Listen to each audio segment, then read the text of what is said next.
Assalamualaikum warahmatullahi wabarakatuh.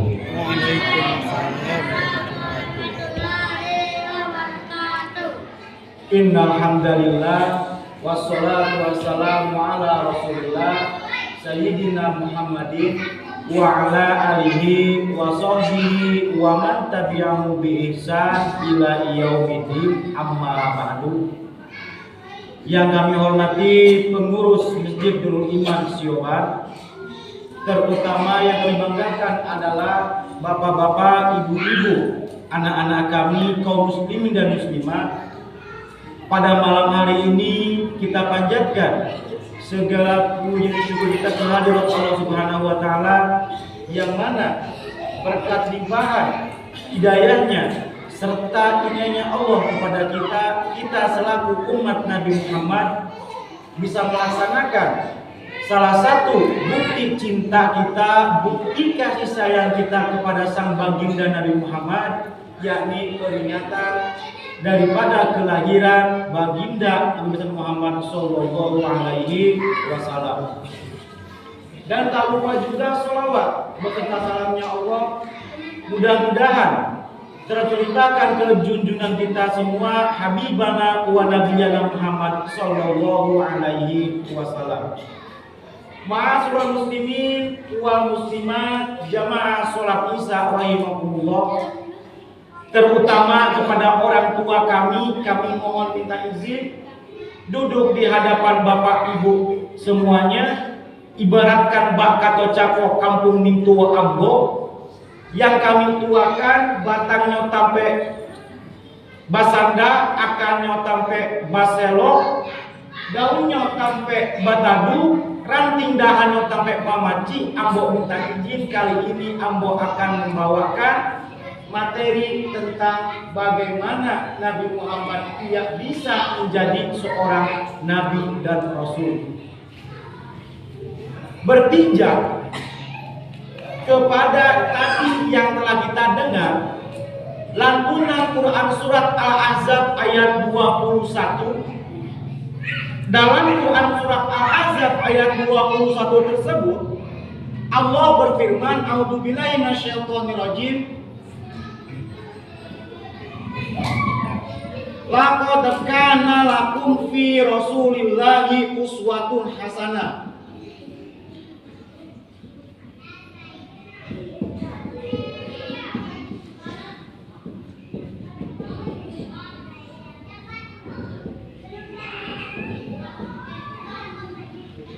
Sungguh telah nyata terdapat pada diri Nabi itu adalah uswah. Apa itu uswah? Uswah itu adalah public figure, suri tauladan. Kalau kita di bidang akademik adalah role model. Siapa yang menjadi figur kita? Siapa yang akan kita contoh? Sebelum kita mencontoh, kita tengok dulu Nabi ini siapa sih gurunya? Tentu kita berpikir, kalau seandainya saya Pak Hasbi, gurunya adalah manusia. Bapak Ibu mungkin gurunya adalah manusia juga. Apakah guru Nabi Muhammad manusia atau bukan? Kenapa gurunya itu bukan manusia? Kalau seandainya guru manusia, pasti ketika Nabi Muhammad ia mengeluarkan ayat atau hadis, dia akan bilang, guruku pernah mengatakan begini. Ataupun kita punya murid di sekolah, ketika dia ditanya ke rumah, nah siapa yang mengajarkan ini? Yang mengajarkan adalah guruku yang bernama Pak Hasbi. Manusia. Tetapi siapakah guru Nabi Muhammad? Kita tengok sejarah. Nabi Muhammad ia dilahirkan, ketika dia lahir ke muka bumi, dia tidak pernah melihat sang ayah. Siapakah ayahnya? Abdullah bin Abdul Muthalib bin Abdul Manaf bin Qusay bin Kilab. Dia lahir ke dunia tidak pernah melihat ayah kandung. Karena ketika Siti Aminah sang ibunda Nabi Muhammad mengandung di usia 4 bulan, ayahandanya dia telah meninggal dunia. Tatkala Nabi Muhammad Siapakah yang menghitan dia? Kakeknya, yaitu Abdul Muthalib, kakek kandungnya. Ketika Nabi Muhammad ia umur 0 sampai 4 tahun, yang seharusnya itu diberikan ASI oleh Siti Aminah, tapi dia diberikan kepada sang pembantu yang bernama Halimatus Sya'diyah. Kenapa? Orang Arab waktu dulu ketika dia punya anak laki-laki atau anak perempuan, dia akan mencari siapa yang akan menyusui anakku di wilayah yang terpencil. Apa gunanya? Supaya tidak terkontaminasi datangnya virus-virus penyakit, apalagi virus corona. Tidak. Setelah ia umur 6 tahun, Nabi Muhammad dikembalikan kepada Siti Aminah sang ibunda. Tapi sayang 1000 kali sayang, 2 tahun ia berada di ibu kandungnya, Siti Aminah dia meninggal dunia.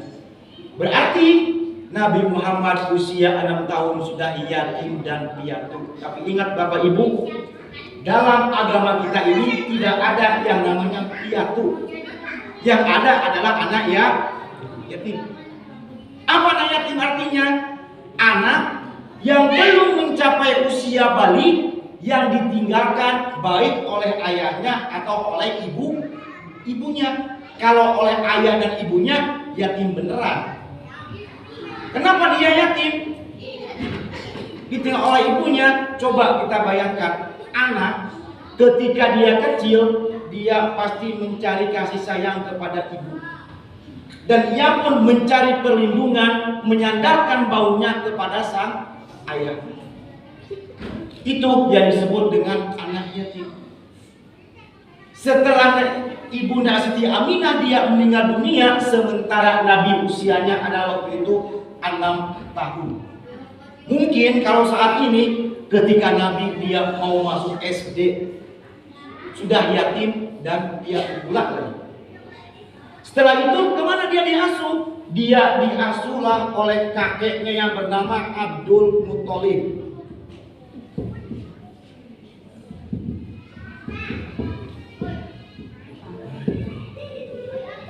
Sang kakek Abdul Muthalib hanya mengasuh selama 2 tahun. Sampai usia Nabi berumur 8 tahun, sang kakek dia meninggal dunia. Berarti Nabi semenjak kecil memang tidak pernah mendapatkan kasih sayang dari ayah kandung. Tatkala Nabi usia 8 tahun, dia diasuh oleh paman kandungnya. Siapa namanya? Yaitu Abu Thalib. Abdul Muthalib, kakek Nabi, dia mempunyai anak 10. Semuanya adalah laki-laki dan dia mempunyai anak perempuan 5. Totalnya adalah 15. Termasuk Abu Thalib, Abdullah ayahanda Nabi Muhammad, Abu Lahab yang dalam Quran disebut dengan surat Al-Lahab, itu adalah paman kandung. Tapi Abu Lahab dia tidak mau beriman kepada Allah dan Rasulnya, malah dia mencelakai keponakannya yaitu Nabi Muhammad. Saking dia kejamnya kepada keponakan, Allah ancam dalam Al-Quran surat Al-Lahab, tabat yada abi lahabim wa tab. Itu sejarahnya. Tatkala Nabi ia ketika dengan asuhannya yaitu Abu Thalib, sampailah ia di usia 25 tahun. 25 tahun, apa pekerjaan Nabi sebelum itu? Sama seperti kita, yaitu berdagang, berniaga, jual beli, ambil barang, jual ke pembeli, ambil barang di agen, dijual. Siapakah agennya, saudagarnya? Saudagar agen Nabi Muhammad ketika itu adalah yang bernama Siti Khadijatul Kubra. Nah, sebelum Nabi memasuki usia 25 tahun, dia berdagang. Kenapa? Karena Nabi dia hidup seorang diri, diasuh oleh Abu Thalib. Dia ingin mandiri, ambil barang dari Siti Khadijah, kemudian dia pergi ke negeri Syam, dia jual ke negeri Syam, balik lagi. Tetapi Siti Khadijah ini sebagai majikannya, kalau saat ini tuannya, agennya, dia kincut hatinya itu kepada Nabi Muhammad. Karena apa? Terkejutnya itu bukan karena harta, bukan karena pangkat, tetapi karena sikap kejujuran Nabi Muhammad. Itulah yang membuat Siti Khadijah jatuh cinta kepada Nabi Muhammad Shallallahu Alaihi Wasallam.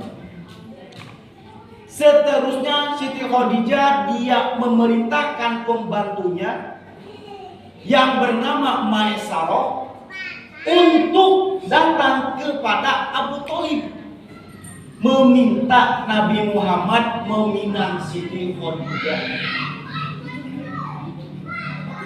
Kenapa? Karena Khadijah dia sudah jatuh cinta kepada Nabi Muhammad. Akhirnya Nabi Muhammad usia 25 tahun, dia menikah dengan Siti Khadijah. Saat ini Siti Khadijah usianya adalah 40 tahun. Dia seorang janda, tapi tidak mempunyai anak, hartanya banyak. Bahkan riwayat hadis mengatakan hampir 3/4 tanah Mekah Al-Mukarramah waktu itu Siti Khadijah lah sebagai tuan tamunya atau si bakat kolak. Nah, waktu itu Siti Khadijah dia janda, tidak mempunyai anak, tapi dia kaya. Banyak orang-orang waktu itu, para ketua suku ingin meminang Siti Khadijah, tapi Khadijah tolak. Kenapa? Karena Siti Khadijah melihat seseorang yang ingin menjadikan calon suaminya itu bukan karena harta, tapi karena akhlak atau adab. Maka dia jatuh hati kepada Nabi Muhammad dan ia menikah waktu itu, dan pernikahan Nabi Muhammad dan Siti Khadijah mempunyai 6 orang anak. Siapakah nama anak-anaknya itu? 1 Al-Qasim, 2 Zainab, 3 Ummu Kulsum, 4 Ruqayyah, 5 Fatimah, yang ke-6 adalah Abdullah. Tapi sayang, anak laki-laki Nabi Muhammad Al-Qasim dengan Abdullah, dia meninggal ketika mereka masih waktu kecil. Sementara Fatimah dia nikah dengan Sayyidina Ali bin Abi Thalib. Lahirlah 4 orang anak, 1 Hasan, 2 Husain, 3 Fatimah, yang keempat adalah Ummu Kulsum. Dari Hasan Husain ini mereka memiliki keturunan sampai saat ini ada yang disebut dengan Habib. Habib itu anak cucu cicit keturunan daripada Rasulullah, jalur Hasan dan Husain, anak dari Fatimah Zahra. 6 anak daripada Nabi Muhammad. Lambat laun Nabi Muhammad ia mengarungi rumah tangga waktu itu. Pas di usia Nabi Muhammad dia 40 tahun. Sementara Siti Khadijah usianya adalah 55 tahun. Maka Nabi Muhammad dia beruzlah. Apa arti beruzlah? Dia itu menyendiri pergi ke suatu tempat, menyendiri jauh dari keramaian, mengasingkan diri, tepatnya di Buhadiro. Dan ketika itu pula Nabi Muhammad ia menerima daripada wahyu yang pertama, surat Al-Alaq ayat 1 sampai 5. Iqra bismi rabbikal ladzi khalaq, khalaqal insana min 'alaq, Iqra wa rabbukal akram alladzi 'allama bil qalam. Siapa yang menjadi guru Nabi Muhammad? Apakah bapaknya? Tidak. Apakah kakeknya? Abdul Muthalib, dia meninggal sebelum Nabi Muhammad menerima wahyu. Apakah Abu Thalib? Tidak. Yang menjadi guru Nabi Muhammad adalah Allah memberikan izin kepada malaikat Jibril. Berarti gurunya Nabi Muhammad itu bukan manusia, yaitu adalah Allah memberikan izin kepada malaikat Jibril.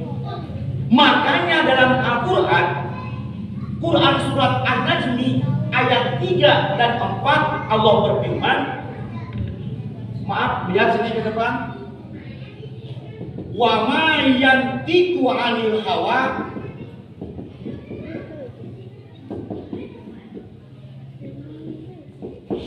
in huwa illa wahyu yuha.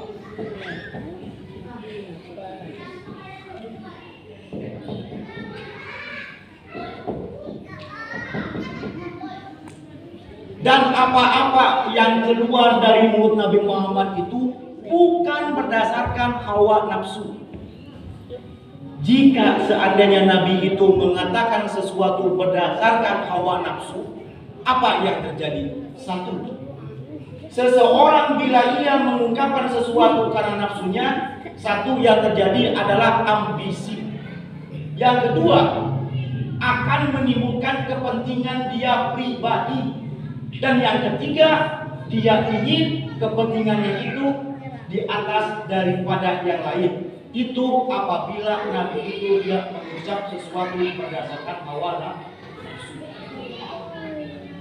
Berarti apa yang keluar dari Nabi Muhammad itu bukan berdasarkan hawa nafsu, tetapi in huwa illa wahyu yuha, itu berdasarkan wahyu yang Allah turunkan. Kenapa? Karena yang menjadi guru Nabi Muhammad bukan manusia, tetapi adalah Allah Subhanahu wa Ta'ala itu sendiri.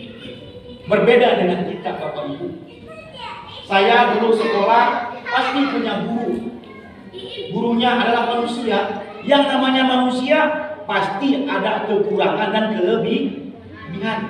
Tapi kalau yang gurunya adalah Allah, ada nggak kekurangannya? Tidak ada.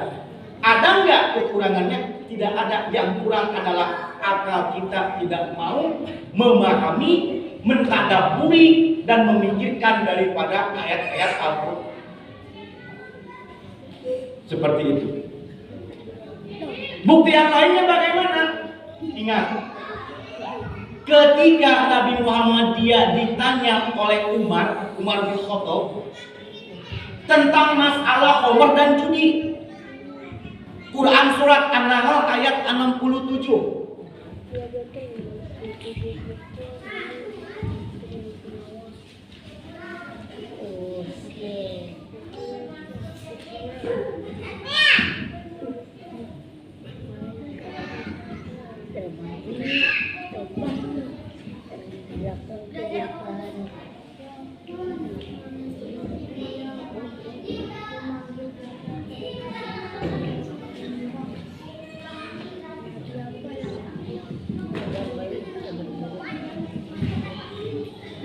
Quran surat An-Nahl ayat 67. Wa min thamaratin nakhili wal a'nabi yattakhiduna minhu sukara wa rizqan hasanah.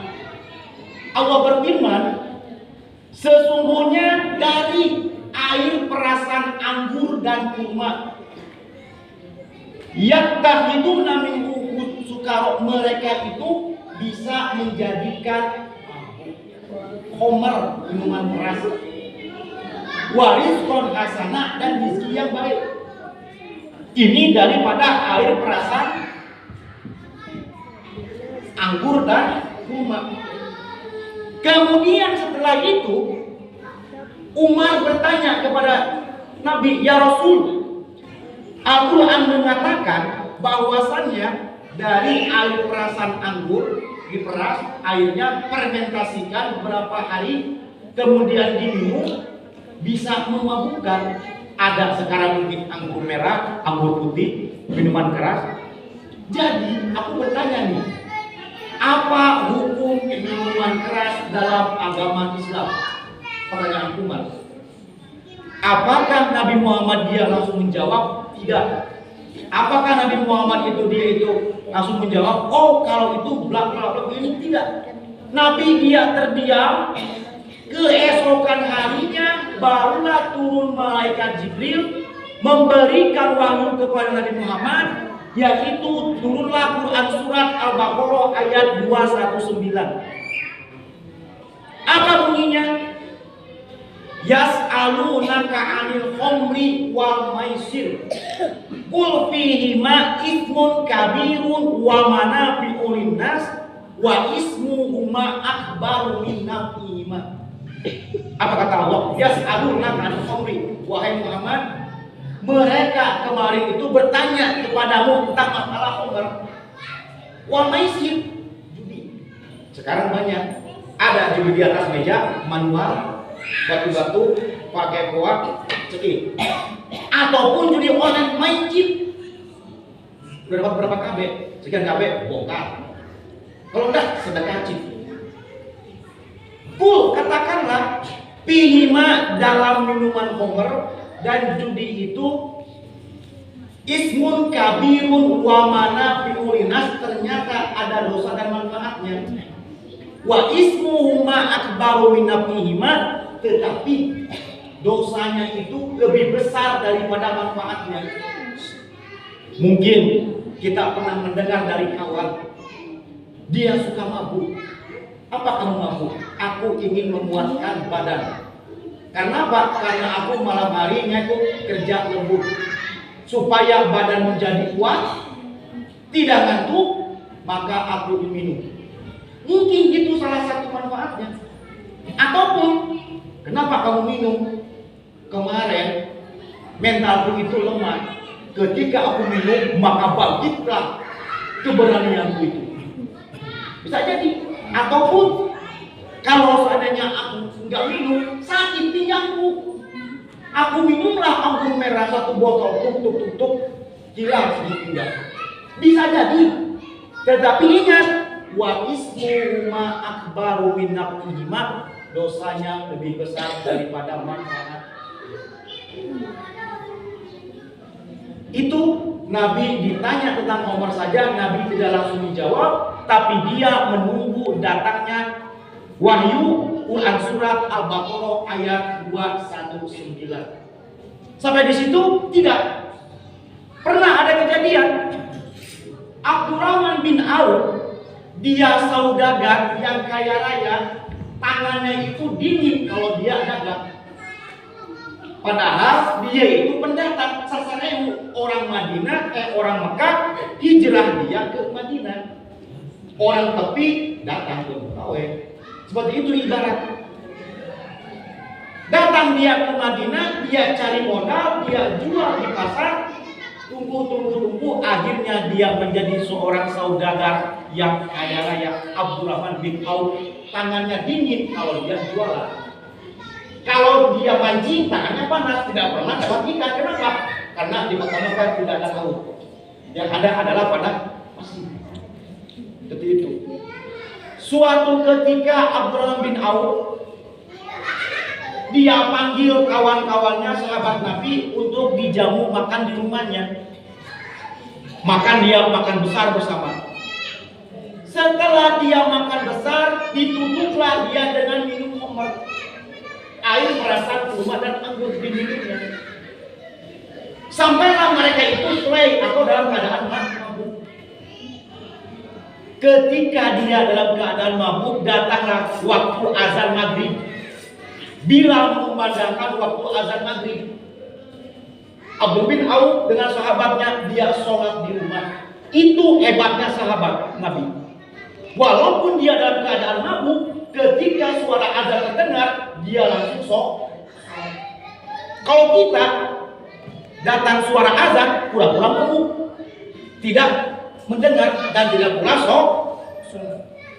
Sahabat Nabi, dia dalam keadaan play, terdengar bila melantunkan suara azan, langsung dia bikin saf di rumahnya dan diangkatlah satu orang imam dalam keadaan play. Setelah si imam dia membaca Al-Fatihah, amin. Kemudian sang imam membaca surat Al-Kafirun tidak sampai-sampai. Wala antum abiduna ma'abud, wala ana abidun ma'abatun, wala antum abiduna ma'abud. Itu saja bolak-balik. Kenapa? dalam keadaan diucaplah oleh yang di belakang, lakum dinukum waliyadin. Keesokan harinya Abdurrahman bin Auf dia datang menemui Nabi Muhammad. Ya Rasul, kemarin aku undanglah sahabat-sahabatku ke rumah, makan besar kami di rumah. Setelah kami makan, kami tutuplah dengan minum khamr, sehingga kami pun play, mabuk. Bilal azan waktu maghrib kami sholat, tapi imam kami ini membaca Al-Kafirun tidak sampai. Apa hukumnya sholat bagi orang yang mabuk ya Rasul? Bagi orang yang sedang mabuk?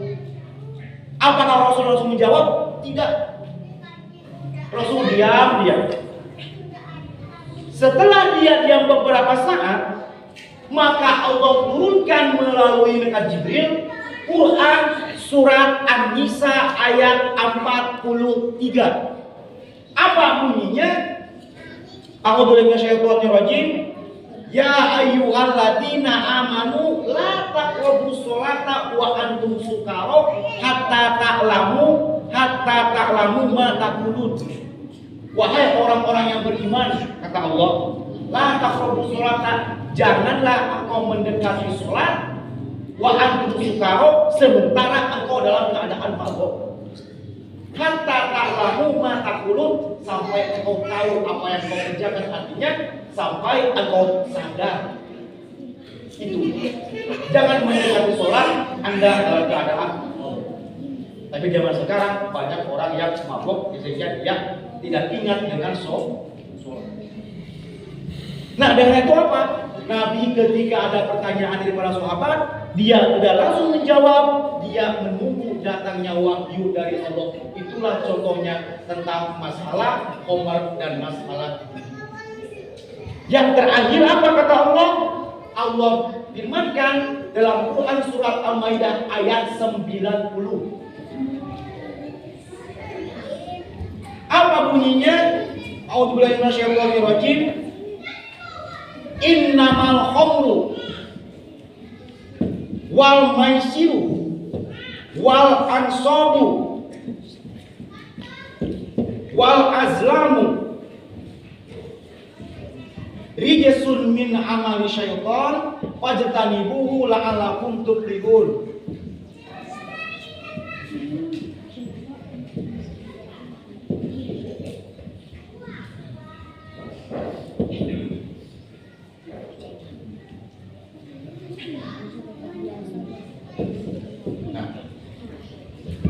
Innamal khamru, sesungguhnya yang namanya arak. Ingat, arak itu zaman sekarang itu bermacam-macam. Ada yang berupa benda padat, ada yang berupa benda cair, ada yang berupa benda gas. Benda padat, sabu-sabu, pil ekstasi, pil poplok, ataupun pil jok-jok saat ini banyak. Itu benda padat. Benda cair, minuman keras tadi, ada HP, anggur merah, anggur putih, topi miring, whisky, Jack Daniel, sama, ataupun berupa asap, ganja atau cimeng. Nah, itu termasuk ke dalam khamr, ataupun saat ini dikenal dengan nama narkoba. Wal maisiru, judi, baik judi di atas meja, pakai batu-batu, ataupun pakai koin, ceki, ataupun judi online, chip, tetap itu yang namanya judi. Wal ansabu, kemudian dia menyembeli binatang bukan atas nama Allah. Contoh seperti apa? Nih, banyak kontraktor, dia mau bikin jembatan. Apa kata kontraktor itu? Kita temuilah paranormal atau dukun atau sekere. Pak dukun, mbah dukun, supaya jembatan kami ini kuat, bagaimana caranya? Kata mbah dukun begini, kamu belikan kerbau, kamu sembelih kerbau itu, kepala kerbau itu kamu cor di tonggak di sini, pasti jembatan ini akan kuat. Nah, bagaimanakah hukum menyembelih binatang yang untuk tumbang bukan atas nama Allah? itu termasuk daripada perbuatan syirik. Menyembelihnya pun juga haram, memakan dagingnya pun juga haram. Jangan dilakukan seperti itu. Ataupun dia mau bikin gedung beberapa tingkat, supaya gedung ini roboh, disembelihlah satu ekor kerbau, kemudian kepala kerbau itu dimasukkan di besi, langsung dicor. Itu pun termasuk ke dalam menyembelih hewan bukan karena atas nama Allah. Wal azlamu, ataupun dia melihat nasib melalui paranormal. Kalau zaman sekarang ada bintang yang namanya bintang zodiak, Cancer, Leo, ataupun ini sering muncul. Oh, besok adalah lahirnya Leo. Bagaimana dia perkiraan asmaranya, perkiraan keuangannya, karir pekerjaannya. Jangan percaya kepada hal yang seperti ini. Kenapa? Karena itu dilarang oleh agama. Jangan percaya. Apalagi nih bagi bapak-bapak dan ibu-ibu, pergi Anda ke dukun. Mbak, tolong lihat nasib saya nanti di tahun depan. Ini adalah garis tangan saya seperti begini. Apa kata Abang? Aduh, garis tangan kamu ini akan terputus. Kamu akan putus dengan suami kamu. Apa kata Mbak lagi? Bagaimana Mbak caranya supaya kamu tidak terputus dengan suami kamu itu, tidak bercerai, tak pagerasita istilahnya gitu? Maka kamu harus menyembelih satu ekor kerbau. Bagaimana itu hukumnya? Itu tidak diperbolehkan. Ataupun bapak ibu pergi ke dukun, ke paranormal, menanyakan masalah nasib. Mbak, malam tadi saya bermimpi mancing ikan di laut, dapat ikan sawai merah sebesar 1 kilo. Bagaimanakah arti mimpi itu, Mbak? Nah, jangan menanyakan seperti itu. Karena hidup dengan Siti Khadijah berumah tangga, Nabi dia tidak pernah berpoligami. Satu suami lebih daripada satu istri. Boleh tidak? Ibu-ibu boleh tidak? Kan berat dia. Kenapa? Pak, suamiku itu baik, Pak. Gak mungkinlah aku lepaskan dia untuk mencari madu yang lain. Nabi Muhammad, istrinya hanya Siti Khadijah, sampai Siti Khadijah meninggal dunia di usia 65 tahun. Setelah Siti Khadijah meninggal, maka Nabi dia menikah dengan Saudah, menikah dengan Aisyah, dan yang lainnya sampai jumlah istri Nabi itu 11 waktu itu. Nah kan langsung nih, aduh kalau gitu nanti Pak jangan bilang ke suamiku Pak, nanti suamiku dia cari istri lagi Pak. Enggak. Itu. Kenapa Nabi kok sampai banyak? Apa alasannya? Satu, Nabi dia menikahi para janda sahabat yang meninggal dunia di medan perang agar istri sahabat tersebut dia tidak kembali ke agama semu, agar dia tidak murtad. Tuh alasannya. Yang kedua, Nabi dia menikahi anak kepala suku, anak kepala si bakat lagai. Supaya apa? Ketika dia Nabi berdakwah ke daerah situ, sudah ada menantunya yang akan melindungi Nabi. Bukan hanya berdasarkan hawa nafsu. Apa dalilnya? Quran surat An-Nisa ayat 3. Fankihu ma taubalakum minan nisa'i masna wa sulasa wa ruba. Fa in khiftum alla ta'dilu fawahidah. 2, 3, 4. Seperti Rokoji Samsu 2, 3, 4. Ya kan? Carilah olehmu itu wahai para kaum Adam perempuan yang baik 2, 3 atau 4. Fa in khiftum alla ta'dilu, kalau engkau tidak merasa adil atau takut tidak merasa adil, maka sendiri satu istri pun cukup. Jangan banyak-banyak. Satu istri cerewet, tambah lagi 2 istri, tambah cerewet. Yang ketiga istri jangan kayak yang ketiga tunggu mati jantungan. Kenapa? Cerewet istrinya. Istri pertama baik, istri kedua paling baik, istri ketiga baik, keempat baik. Carilah yang demikian. Tapi ingat, untuk masalah poligami ini itu adalah bagi orang yang dipilih oleh Allah. Kalau kita tidak sanggup, jangan mengada-ngada. Nanti ya, siapa tahu nih, bapak-bapak dengan ibu-ibu, habis ini maulidan, pulang ke rumah. Di rumah duduk bersama sambil nonton sinetron drakor, drama Korea. Apa kata ibu itu? Apa kata istrinya? Abang, kata Pak Asbita di masjid bang. Apa katanya? Kalau abang pingin berpoligami, tunggu aku menikah dulu. Kenapa? Karena Nabi Muhammad dia istrinya satu. Nabi Muhammad berpoligami setelah istrinya meninggal. Apa kata suaminya itu? Adik, kalau gitu gampang. Apa tuh bang? Coba aja besok. Besok adik yang cuci baju, biarlah abang yang bikin masak sambal. Dikasih racun nggak sama abangnya itu? Supaya apa? Cepat meninggal. Kalau dia meninggal, menikah lagi. Nah, datanglah polisi ke situ. Kenapa ini? Pak, karena dia itu mengatakan kalau aku mau nikah lagi, langkahi dulu mau yang mati apa? Tunggu aku meninggal dulu. Lu kasih racun dia. Mati dia, aku nikah lagi. Bukan itu maksudnya. Ya kan? Ada pula lagi. Apa? Kata si suaminya itu sambil nonton drakor, drama Korea.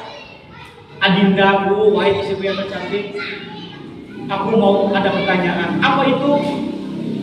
Ibadah itu apakah harus diam-diam atau dipublikasikan atau diumumkan? Apa jawaban istri? Harus diam-diam lah bang. Kenapa? Kalau diumumkan nanti ria. Kalau ria akan menghapus daripada amal soleh. Apa kata suaminya? Bener kali istri abang ini ya. Tanya lagi lah dek. Kalau nikah ibadah bukan? Ibadah bang katanya kan. Nah ketahuan. Dek, boleh nggak abang nikah diam-diam? Apa kata istrinya? Apa? Abang mau nikah secara diam-diam bang? Bukan itu maksudnya. Nikah itu adalah ibadah, tetapi ibadah yang mesti harus ada izin daripada istri yang pertama. Jangan nikah siri. Ada yang sini, Pak aku mau nikah siri. Agama itu yang penting umurnya terpenuhi. Jangan. Kenapa? Karena nikah siri itu bisa menzolimi daripada istri. Terus terang saja, aku mau poligami, izinkan tidak? Izinkan dengan apa? Ada syarat satu, surat pernyataan di atas materai 10.000 dari istri pertama. Kalau dia menyusun pernyataan, nikah. Kalau belum ada izin, jangan. Tetapi Nabi Muhammad diberikan kelebihannya apa? Satu, istri Nabi Muhammad itu, mantan istri Nabi Muhammad tidak boleh dinikahi lagi sama orang lain. Tuh, Siti Aisyah, ketika Nabi Muhammad yang meninggal dunia, Siti Aisyah dia tidak mau menikah lagi dengan yang lain. Beda dengan kita. Istri kita meninggal, cari yang lebih muda. Apalagi ibu-ibu, suami yang tuanya sudah meninggal, carilah brownies, berondong, manis. Tidak demikian. Tapi istri Nabi Muhammad, dia tidak diperbolehkan untuk menikah lagi setelah Nabi Muhammad meninggal dunia. Begitu Bapak Ibu. Nah, ketika Nabi Muhammad yang usia 50, ini 65, setelahnya dia meninggal dunia. Pertanyaan saya kepada Bapak Ibu nih, ada enggak sahabat Nabi dia tidak pernah sholat tapi dia masuk surga? Ada enggak? Ada enggak sahabat Nabi dia tidak pernah sholat tapi dia masuk surga? Ada? Ada enggak? Ada enggak? Kalau yang ada siapa namanya? Ada. Siapa dia? Nih, Siti Khadijah dia tidak pernah sholat tapi dia masuk surga. Kenapa? Perintah sholat itu terjadi ketika Siti Khadijah dan Abu Thalib sudah meninggal dunia. Nah itu pada usia Nabi Muhammad 50 tahun, Abu Thalib pamannya meninggal dunia. 2 bulan kemudian istrinya Siti Khadijah meninggal dunia. Nabi sama dengan kita, sedih, galau, ditinggalkan pasangan, mabelek baga. Ketika dia dalam kondisi kesedihan yang mendalam, Allah perintahkan Nabi Muhammad untuk melaksanakan Isra dan Mi'raj. Ketika Isra Mi'raj itulah turun yang namanya perintah sholat 5 waktu.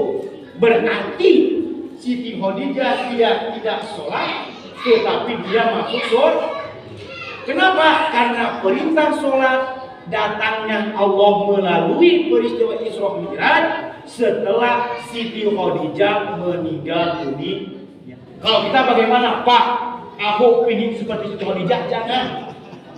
Aku gak sholat, yang penting aku ingin masuk surga. Emang surga itu milik nenek moyang kita. Tetapi apa? Itu tergantung daripada amalan perbuatan kita. Ma'asyiral muslimin wal muslimat, jamaah sholat isya rahimahullah, yang terakhir ketika Nabi dia usia 63 tahun, ketika dia telah melaksanakan haji wada, Nabi Muhammad hanya melaksanakan haji 1 kali seumur hidup, disebut dengan haji wada, tetapi Nabi melaksanakan umroh berkali-kali. Ketika ia melaksanakan haji wada, turunlah ayat Al-Quran yang terakhir, surat Al-Maidah ayat 3. Apa bunyinya? Al-yauma akmaltu lakum dinakum wa atmamtu alaikum ni'mati wa raditu lakumul Islam madinah. Kata Allah, pada hari ini telah aku sempurnakan agama Islam sebagai agamamu, dan telah aku sempurnakan nikmatku untukmu, dan telah aku ridhoi Islam menjadi agama Anda semua. Berarti kalau yang mencari agama selain agama Islam, maka dia telah tersesat. Ketika itu pula Sang Umar bin Khattab, dia sudah merasakan bahwasannya sebentar lagi mungkin Nabi akan meninggal dunia. Kenapa? Karena surat Al-Quran sudah diturunkan dengan sempurna semuanya. Kapan Nabi Muhammad ia meninggal? Ia meninggal jatuh pada hari Senin, tanggal 12 Rabiul Awal, sama dengan tanggal kelahirannya, di pangkuan istrinya yang paling muda, yaitu Siti Aisyah. Dan ia pernah berpesan kepada Siti Aisyah bahwasannya jagalah sholat, peganglah Al-Quran dan Sunnah Nabi, dan jalin silaturahmi di antara keluarga dan karib kerabat. Ma'asyiral muslimin wal muslimat, jamaah sholat isya rahimahullah, demikianlah tausiah yang bisa kami sampaikan pada malam hari ini. Mudah-mudahan ada manfaatnya untuk kita semua dalam rangka meningkatkan kualitas keimanan dan ketakwaan kita kepada Allah Subhanahu wa Ta'ala. Namun sebelum kami tutup tausiah ini, boleh nggak kita sama-sama bersolawat?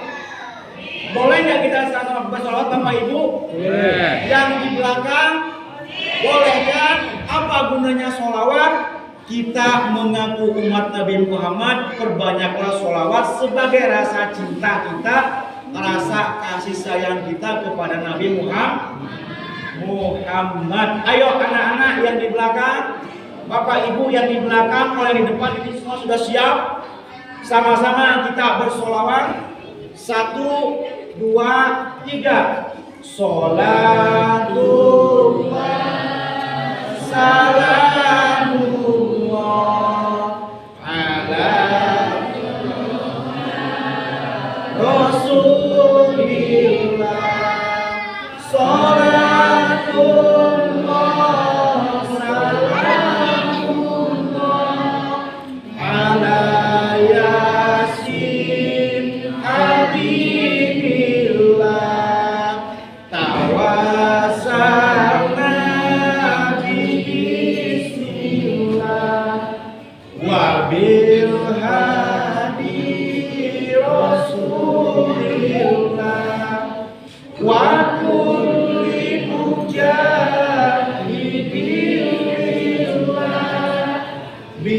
ahlil badri ya Allah. Sekali lagi, sholatullah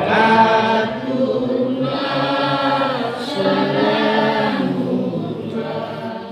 ala toha rasulillah. Sholatullah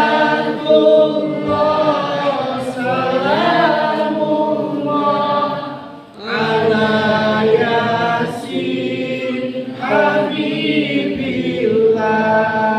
Tawasal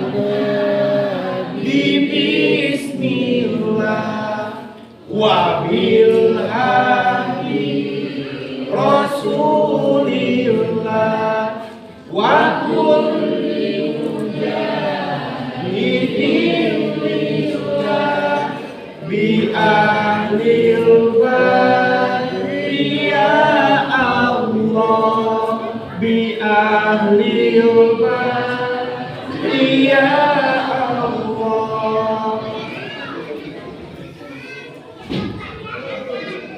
Akhirul kalam, wassalamualaikum warahmatullahi